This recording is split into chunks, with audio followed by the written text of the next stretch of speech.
വല്യപ്പന്റെ കുട്ടി കേട്ട് വന്നാണീ 921 ഇവിടെ പട്ടാളം ഇറങ്ങിയ കഥ പറഞ്ഞുതരാം. അന്ന് താനൂരും പൂക്കോട്ടൂരും തിരൂരങ്ങാടി പട്ടാളക്കാരങ്ങോട്ട് വളഞ്ഞു. ഒളിപ്പൂരിലെ 31 ആൾക്കാർ ഷഹീദായി. 32 വല്യപ്പേ? അല്ല 31 തന്നെ. അന്റെ സംശയം കേട്ടതോട് ഇജാ തിലാപത്തില് പങ്കെടുത്തിട്ട് ഇപ്പച്ചി പറഞ്ഞത് 32 ആണല്ലോ. ഓരങ്ങനെ പറഞ്ഞോ? ഇതൊന്ന് ചോദിച്ചിട്ടെ ബാക്കി കാര്യം. ഒളിപ്പൂരില് 31 ആള് ഷഹീദായി. അതിലൊന്ന് ഇന്റെ ബാപ്പ, അതായത് എന്റെ വല്യാപ്പ.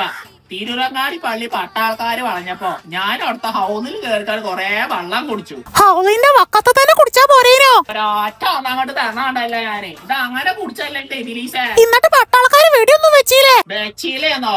ടോ ടോ ടോ എന്ന് പറഞ്ഞ് വെക്കലെന്നേനോ. അവിടുന്ന് ഒരു ഉണ്ട സുറോ എന്ന് പറഞ്ഞ് അങ്ങോട്ടാണ്ട് പോയി.